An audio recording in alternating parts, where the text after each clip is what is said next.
No reason. That's fine. All right. So I'm gonna prepare just the live streaming side. Data tag. Wait. Up.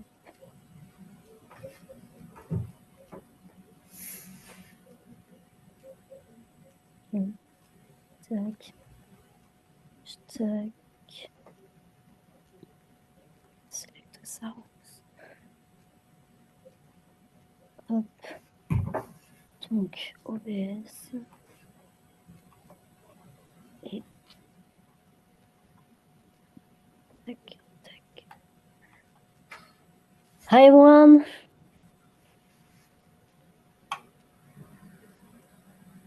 So we will start the streaming side Onyx at the same time.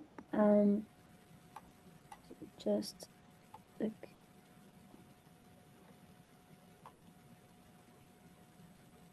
okay. Tac. Waiting for the stream.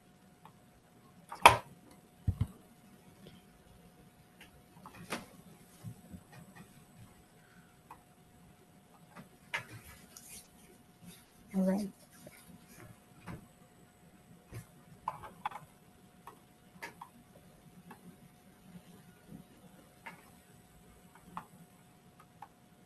Okay.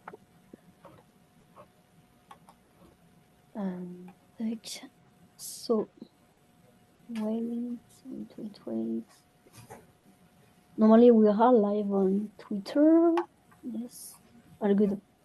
So Akram, I'm gonna send you the link. Yes.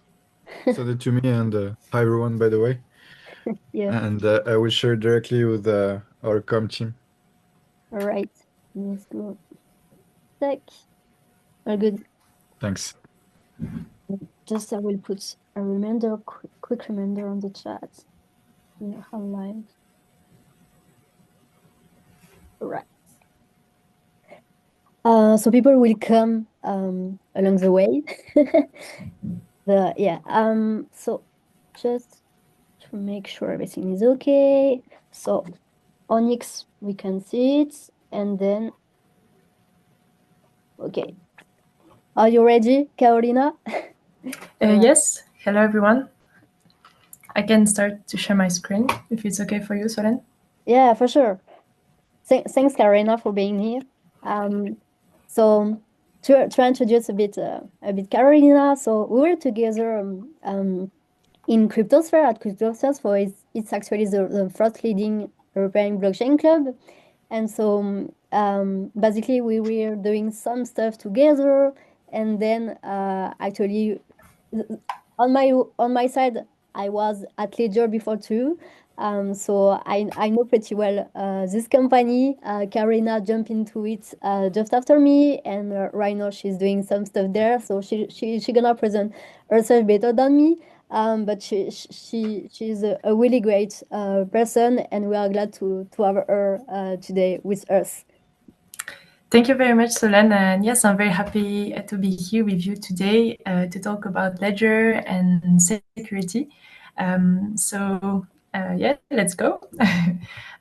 Just a few words about me. As Solen said, I have a technical background with an engineering degree. I was part of Cryptosphere, also doing some research and writing reports in consulting firm as internship. And then I started my job at Ledger as a software security engineer first, and now doing my PhD. It's been nearly 2 years. So in France, we do PhD in 3 years mostly. So I'm in an exciting step right now, publishing papers and sharing my work. So yeah, it's cool. However, I'm here to talk more about what we do at Ledger and hardware and software security. Before we deep dive into this, I would like to do an intro to you about what is cybersecurity and what types of job you can find there, because from what I understand, you are coming from Web 2 with Web 2 background. Maybe several of you are also Web 2 security people. So you can do similar jobs in the Web3, and in a company like ours, we have several teams that are doing security. We have the corporate security team, which focus on everything that is related to our corporate security, which mean deep diving the people logs, taking care about all the firewalls and all the important configuration of our network, so that we don't have any attacks. And then we have the product security team, which focus more on the security of our products and all the services that we also have and give to our users. So this is more a red team based approach with people who do pen tests. All these keywords are important, but it's just to show you that these are usually different branches. And then there are people who do certification, so they like they certify that product is follows the ISO something norm, and that is important to guarantee that our products are at the top of the security. And you can do also all these type of jobs at Ledger, but also in other types of companies. So that maybe gives you some ideas on what you could do next. So let's deep dive into what we do. So first, Ledger Group is today securing an average of 20% of global crypto assets worldwide. We are very happy of that. We have a big team that is based here in Paris, but also in many different places all around the world. We dedicate a lot of resources to our research and development. And we work also with institutional clients because it's important, so they have also a good level of security. As maybe you know, what we do is that we do hardware wallets. What does it mean? What is a hardware wallet? It looks like a USB stick. However, it has a screen and it enables you to store any types of secrets. This is what you need to remember. We have devices of high security that enable you to store secrets, mainly for the crypto ecosystem, but also you can store your password or different types of things that you want to keep secure. So we have these different types of products. It started with the Ledger Nanos, Nano S, Nano X, Nano S Plus. And since 2023, we started to have a bigger screen for a better user experience. And now we have Ledger Stacks and Ledger Flex, and we hope to continue to bring a better user experience to our users. So this is what we do in terms of product. We also have a lot of services that are complementary to these products. So the devices are the one that I showed you before. They enable you to secure by exchange your crypto assets or your secrets. You also have what we call a companion app, which is called Ledger Live, which is an application that you can have on your smartphone, but also on your computer and your desktop. And so it enables you to monitor what you have in your hardware device, to interact with it, to bridge also to additional services to all our partners, to bridge to the decentralized finance world, and etc. So it's really the gateway to extended services that we bring to this world. And then there is an additional service that is Ledger Enterprise, which is a kind of vault specialized for companies and institutionals that I told you before. This is the enterprise solution, which is most adapted for bigger companies who wants to have better tracking and better handling of their assets. So it's a very good solution, and it relies on our secure technology as all the rest of our products. So what's important here at Ledger, what we often say is that not your keys, not your coins. Maybe you have already heard this sentence. What does it really mean?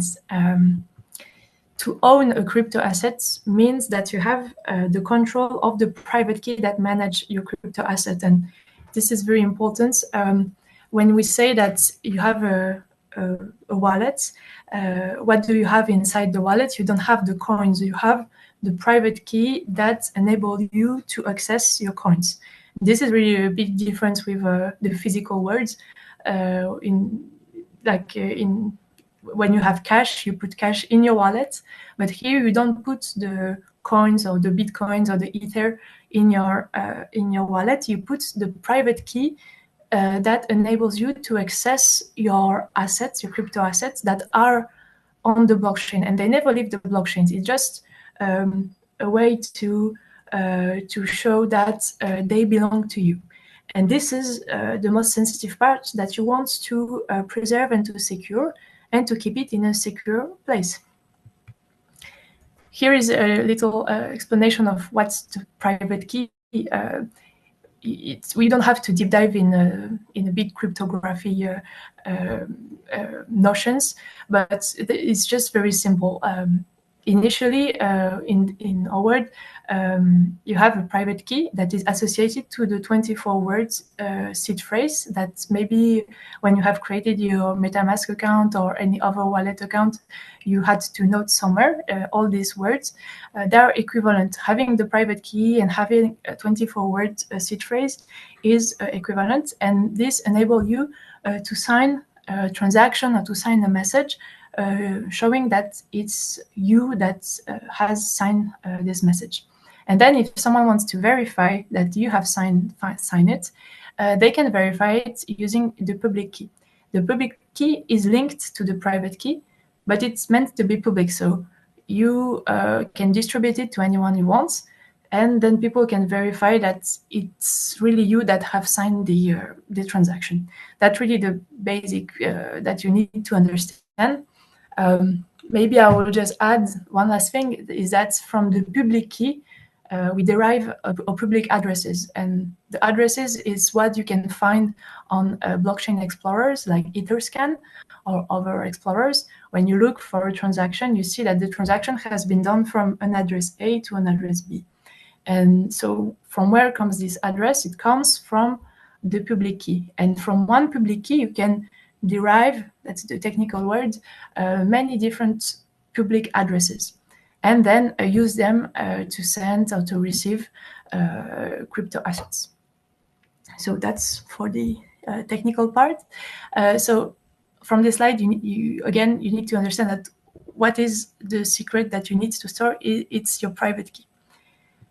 And then once you have understood that, you will wonder why our ledger devices are better to store the private key than our competitors.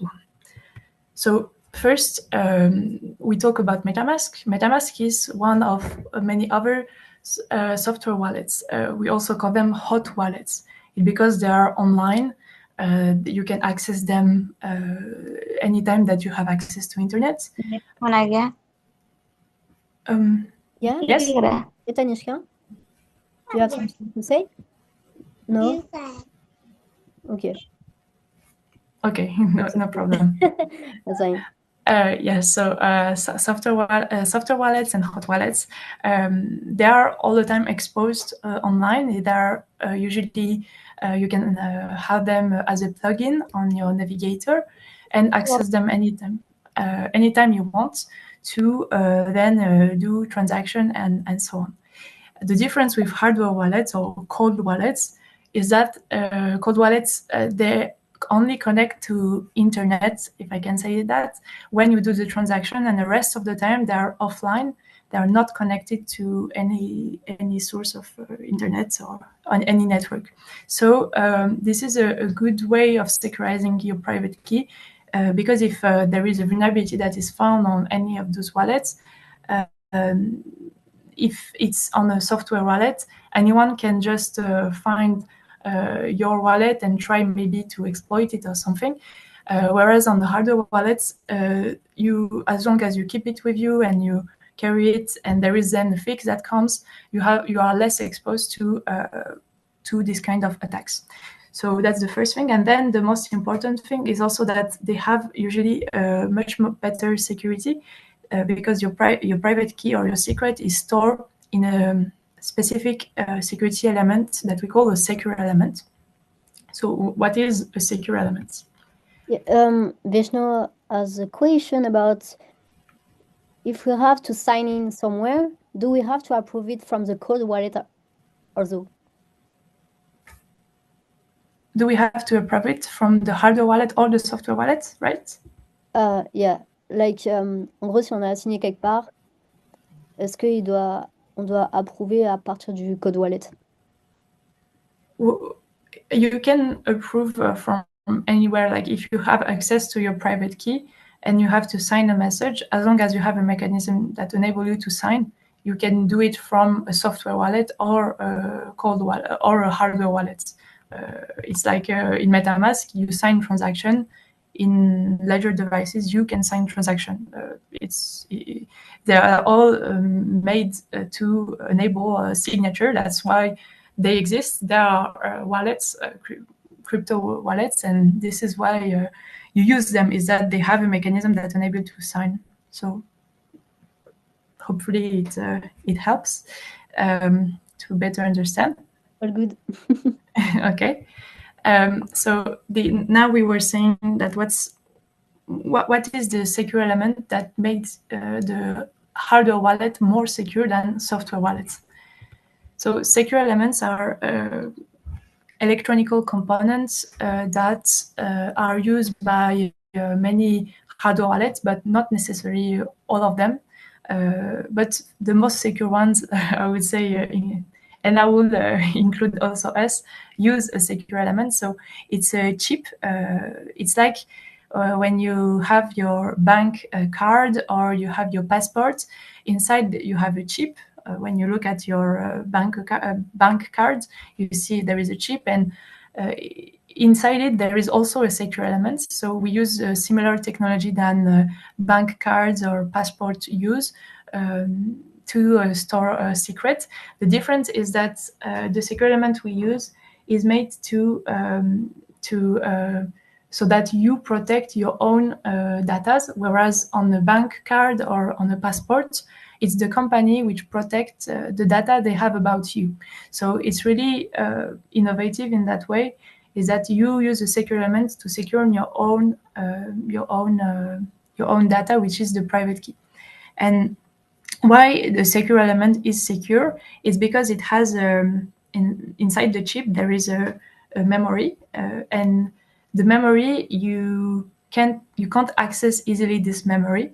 It's really well protected, and if you try to brute force it or to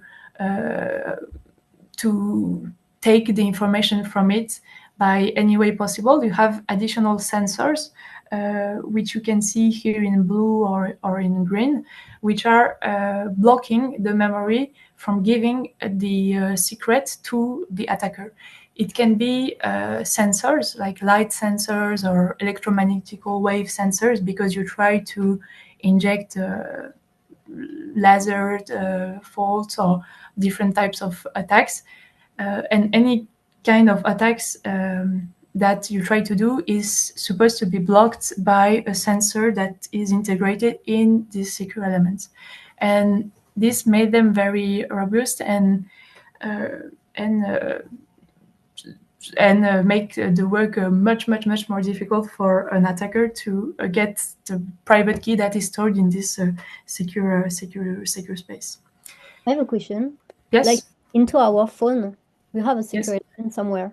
So it depends of the phones. I will not name phones, but there are phones that have a secure elements. There are phones that have what you call a secure enclave, which is not using a secure element from a specific company, but they have built their own secure enclave. And there are phones that don't have this type of systems. They just use what we call an MCU, which is just a chip on which you can run instruction, but which is don't have that much countermeasure than a secure element or a secure enclave has. All right. Question from Sophia. Yes. Yes. Hi, Carolina. Hi. I just have a question regarding this secure element, because in a cold wallet, as you mentioned, we have a hardware protection. But then when this, for example, this chip is, I'm not sure if it's built within Ledger or comes from an outsourced company. But in that sense, how do companies like Ledger or others secure that they are not, like intervene? Yes, that's a good question. So we work with a partner that is ST Microelectronics, which guarantee us the security of the chip.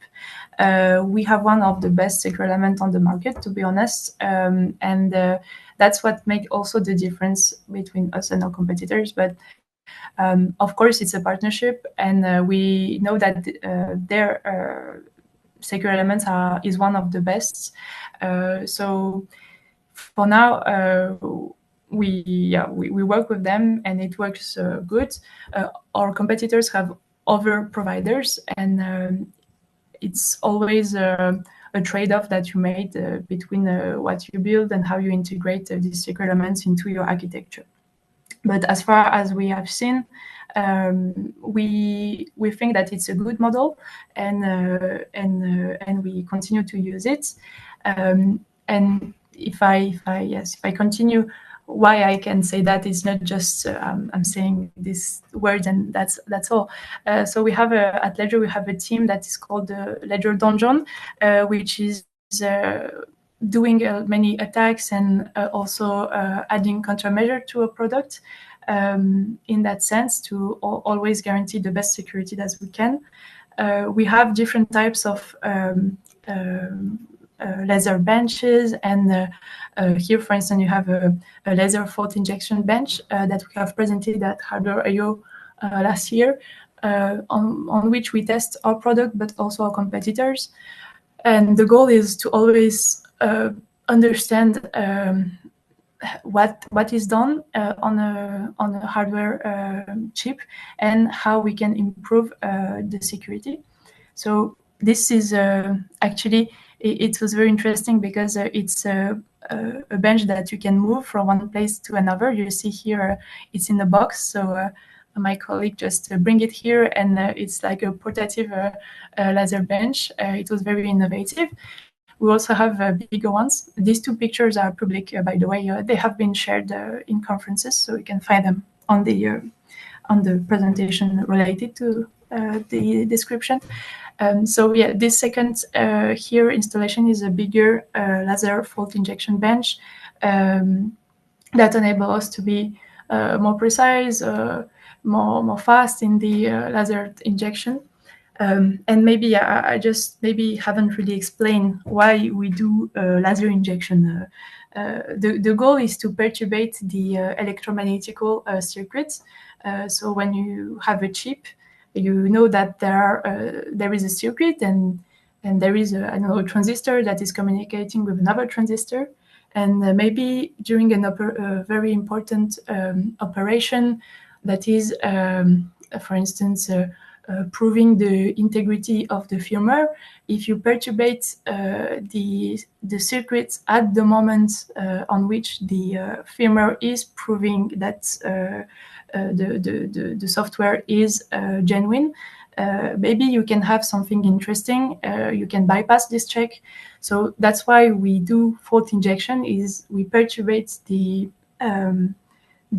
how the circuit works, and we try to take benefit of it and access execution scenarios that were not supposed to happen.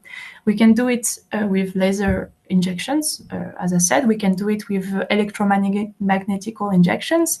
We can do it with power glitches. There are different types of techniques. They can be combined. They can be used separately.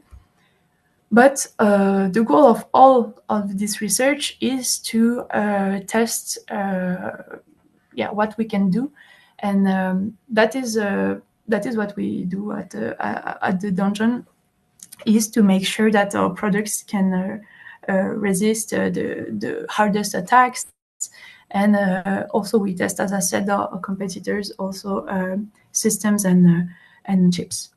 You can find several of our blog posts on our website that explain how we have performed different types of attacks with these machines, but also we have some of the attacks that are purely based on the software.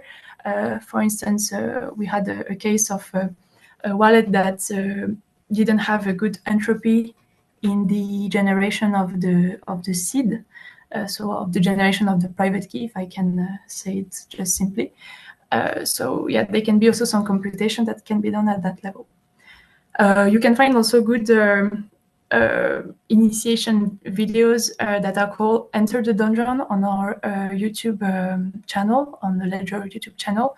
That are very, I think, a good material to just show you what we do and how we can perform several of these attacks. Okay, so except of that, Ledger is also giving giving a developer portal where you can create application and also use them on your Ledger, because I didn't mention it, but one of the specificities of our product is that we propose a software that works with these secure elements and that enable you to write an application, to deploy it on the software, and then your application can somehow use the secure element features to perform different types of usage regarding what you want to do. So it's really unique. We are the only one proposing this type of experience, and it can really be interesting for you if you want to deep dive the secret management technology and use cases, to look into this portal and how you could develop interesting things with our products. But by the way, there are a lot of questions, so we're gonna reply to this one during the Q&A session. I think it's gonna be fascinating. Yeah. Yes. Okay. But that's the end of the first part. So I don't know how much there are the questions, but we can stop here and. Yeah. For example, is it possible to change private key in our Ledger? Yes, you can refactor your Ledger key. If you want to change your wallet and your Ledger to support another key, you can refactor it. So yeah. And how do you manage both, like MetaMask and Ledger? Can I use a Ledger with MetaMask? You already mentioned it, but how does it work in practice? So it's two way of storing a private key and then the coins that you have on the different blockchain. Most of the people I know have both, because they use a MetaMask for small amount transaction, and then if they want to have maybe a bigger amount, or to have a storage that is more secure for different reasons, they use a Ledger. To use both, it's just you have an address from one and the other, and you can send a transaction from one to the other. So yeah, it's two type of wallets that can be used together. We also have a bridge that is called Wallet Connect that enables you to make the connection also. If you want to use something else at Ledger Live. So you have different possibilities. Yeah, nice. And another question, the most common one, if you lose your Ledger, what happened? Yes, when you lost your Ledger, normally if you have followed all the steps, you have your recovery key, like the 24 words that you have written on a piece of paper. So what you have to do is to rebuy your Ledger, or to find another wallet, and to restore your wallet from these 24 words into a new Ledger. And then you can reuse your funds. You can migrate them to another wallet if you feel more comfortable. with that. Yeah, usually this is what we recommend. Perfect. Thanks for all the answer. Great. Okay, just looking at the time. Yes, so that was about Ledger and what we do, hardware wallets. It's a big source of also people who lost the private key, they lose funds. So it's really important for you to think how you manage your private key, because it belongs to you and it's self-custody. So just for good management, you have just to follow all the recommendation, and then everything should be fine. So yeah, that's on the wallet part.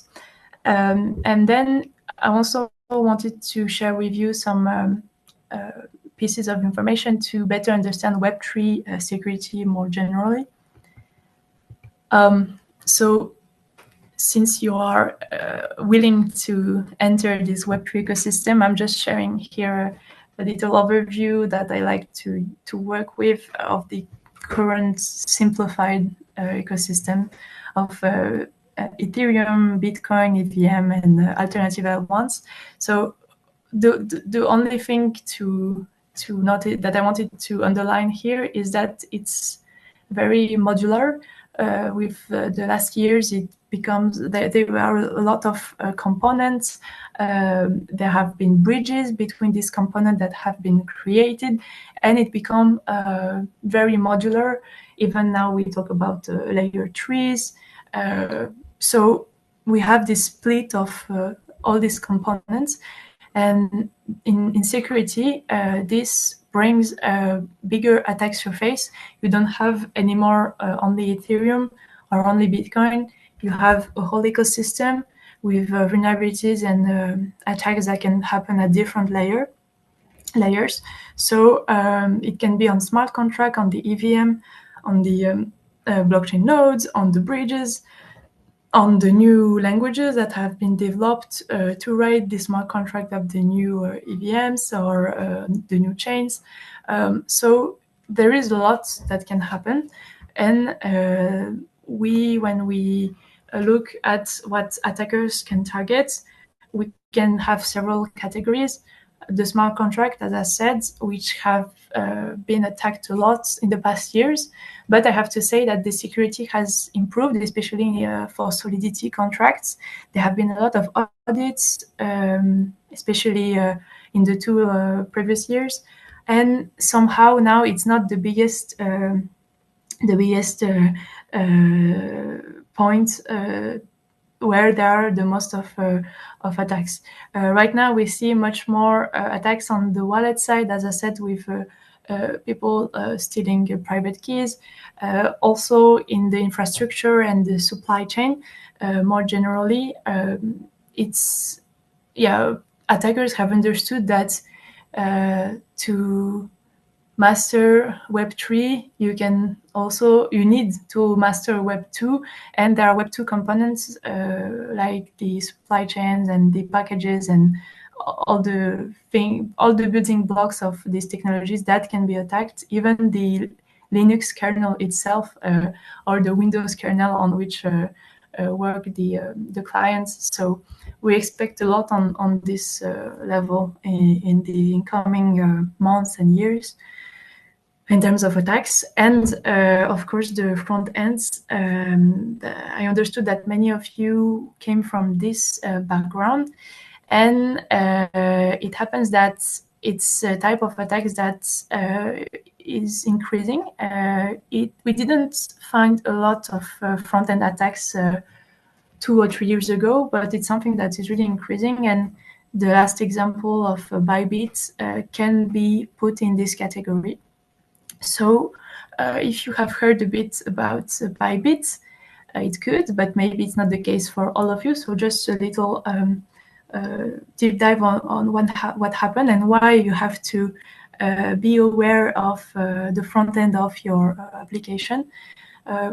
So what happened is that the hackers compromised a safe developer computer with his credentials, and they were able to inject a malicious JavaScript into the safe Bybit transaction user interface.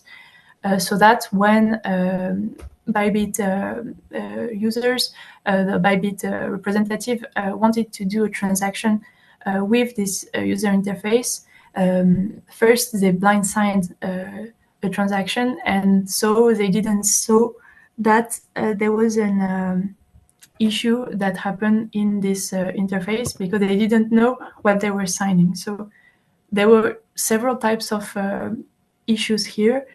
First, the fact that Safe Developer has been hacked in a way.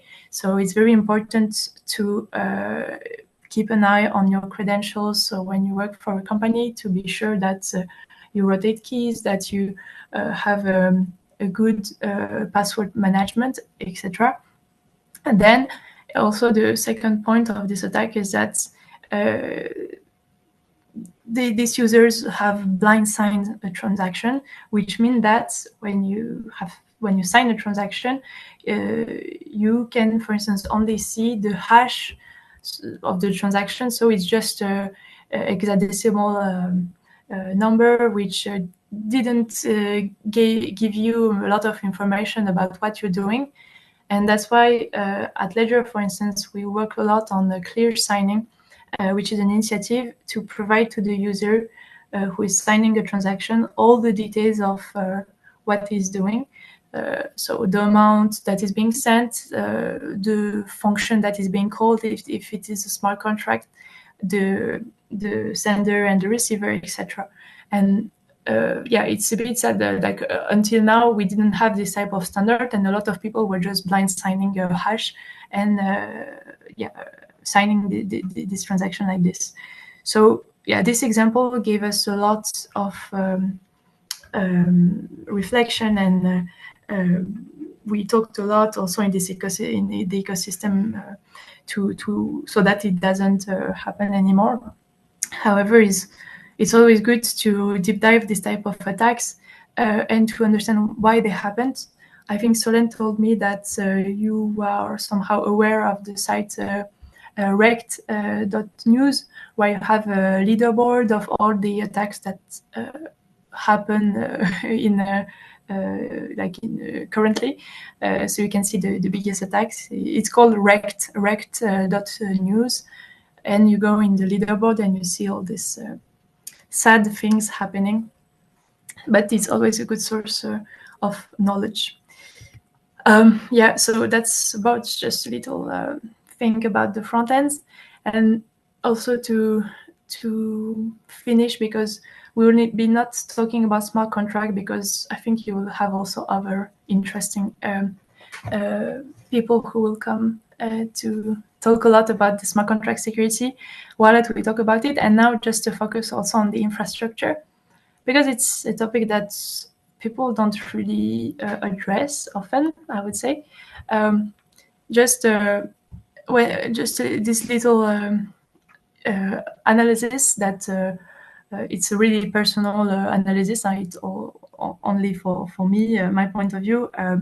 You have, of course, the factual number of nodes, and you can compare the different blockchains and the different number of validators that they have. And one thing to keep in mind is that there is an attack that is called the 51% attack, which consists of taking advantage of half of the network. And once you do that, you take the control of the blockchain, because if you have control of half of the nodes of a blockchain, you can theoretically write whatever you want on the blockchain, because you have the majority, and potentially you can write, you can suggest something, and the other will follow. And this type of attack is not really realistic anymore, because we have blockchain with a relatively big number of nodes, and it costs a lot to do this kind of attack. But still, it's interesting to look at the decentralization of these different blockchains to see how it's being orchestrated, how it's being handled by the foundation, by the involved people. and it gives you a view of what's behind the technology that you are using. If we focus on Ethereum after the merge, that was the big event that happened in September 2022, where the blockchain, the Ethereum client split into, so you don't have one client. I call them software clients. I don't know if everyone is aware. It's just another word for node, because a node is composed of two software clients. One that is related to the Beacon chain that we call the Beacon node, and the other that is related to the execution the execution chain, or so that we call it the execution engine. That's where all the calculation is done, all the calls to smart contracts are done, and that's really the machine where the calculation are done. And on the other side, the Beacon chain is where the consensus is done. So we choose who writes in the big register of the blockchain, etc. And this is interesting because that made appear different types of software clients, with different executions and written in different languages. In the consensus client, you have a Lighthouse written in Rust, Prism written in Go. So different languages that are used, and you can see also the diversity of the usage, which means on the network, on 100% of the network, how much of the nodes are Lighthouse node or how much are Prism nodes. And it's the same for execution clients. And what I want to underline here, because we talk about security and Web3 security, is that there are different types of models for the security of a blockchain. Ethereum has chosen to have a diversity of nodes. So the hypothesis here is that if one client is down because there is a vulnerability that is found, the other clients, software clients, can work and take the overhead by the time that this fix is done. On the Bitcoin blockchain, for instance, which is older, of course, there is another choice that has been done, is that all of the chain relies on Bitcoin Core. Like, I don't have the exact number, but it's above 90% of the network is made only of one client, software client, that is called Bitcoin Core. And it's supposed to be secure enough because a lot of people have reviewed the code, etc. So it's just to underline that the security model and the security threats are not considered the same way on all the blockchains. And it's also interesting to look at how the blockchain that you are interested in tackles this issue. It can be an issue, but tackles this topic. Question. Yes. In fact, we have two questions that is the same. Is like, when a website is malicious, how we can get information about it? Like, be sure if we click on it, it's safe. The Ledger extension is working for that, no? The website, you said? Like, for example, when we have a website and we want to know if this website is legit, how we can know that? The Ledger extension play a role about it, no? So we have a transaction check. That is a service that we have announced several time ago, which helps you to know if the transaction that you do is potentially going or interacting with malicious code or malicious sources.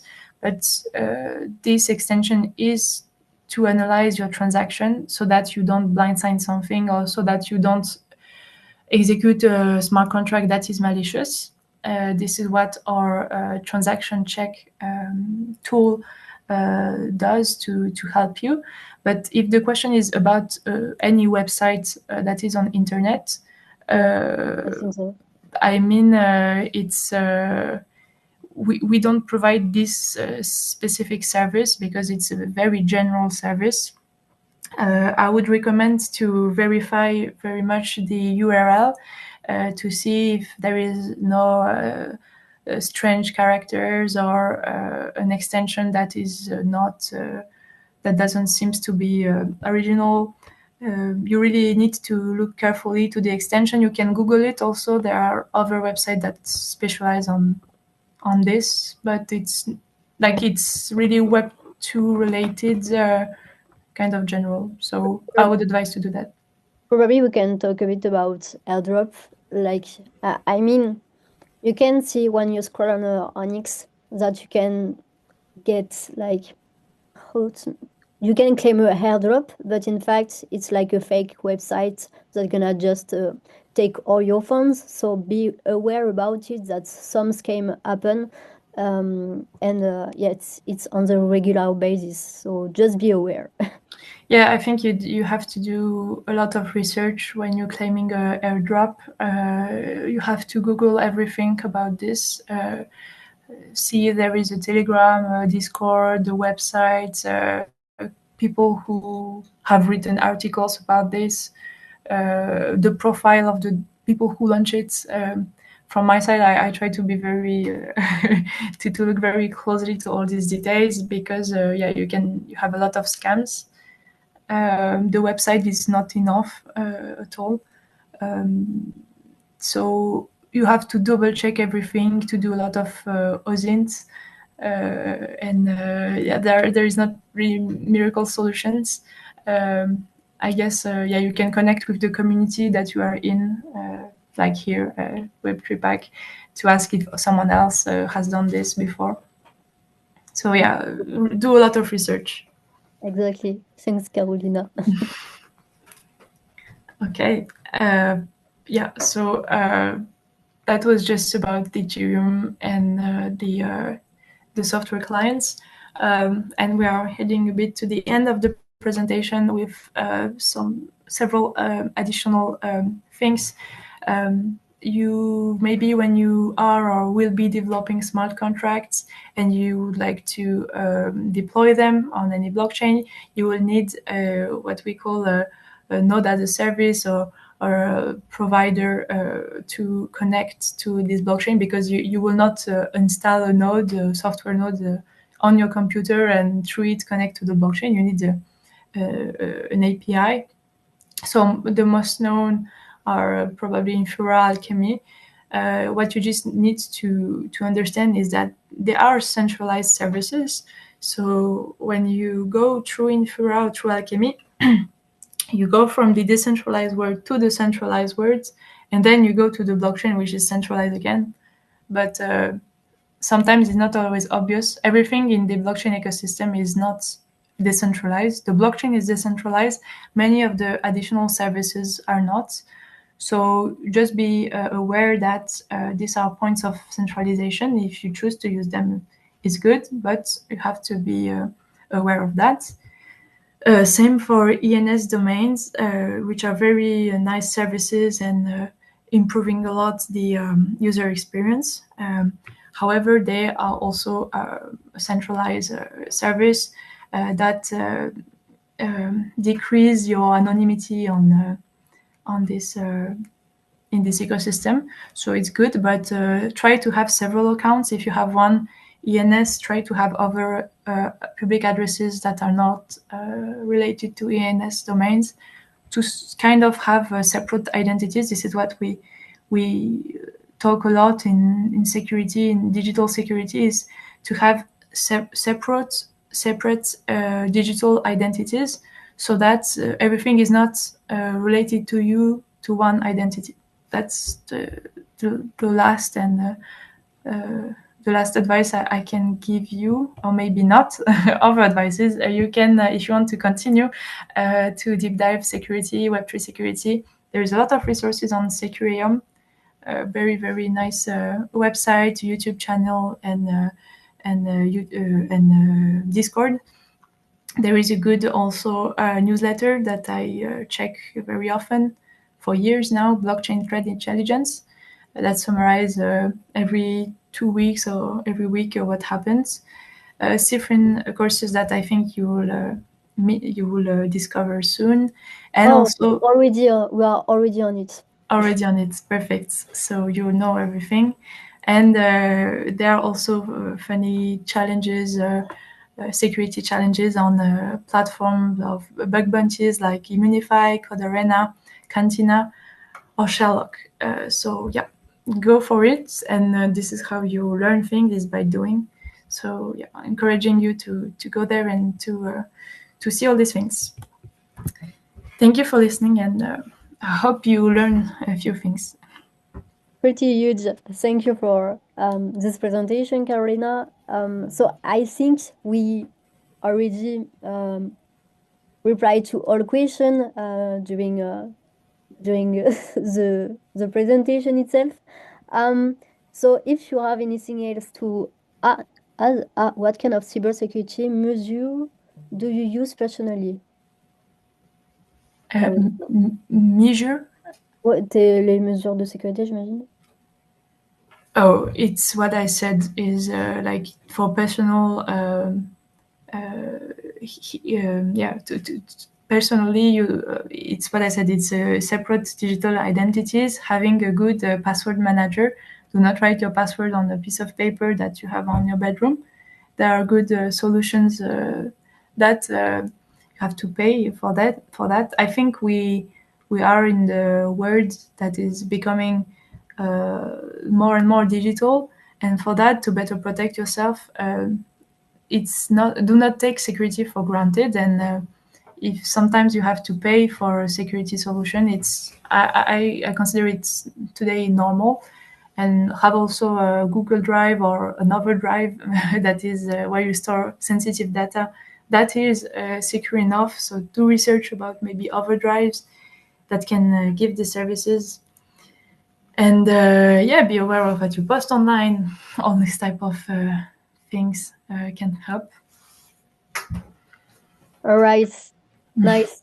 So thank you again, and probably someone else wanted to talk about Ledger itself. So I don't know if he's here. Akram, are you there?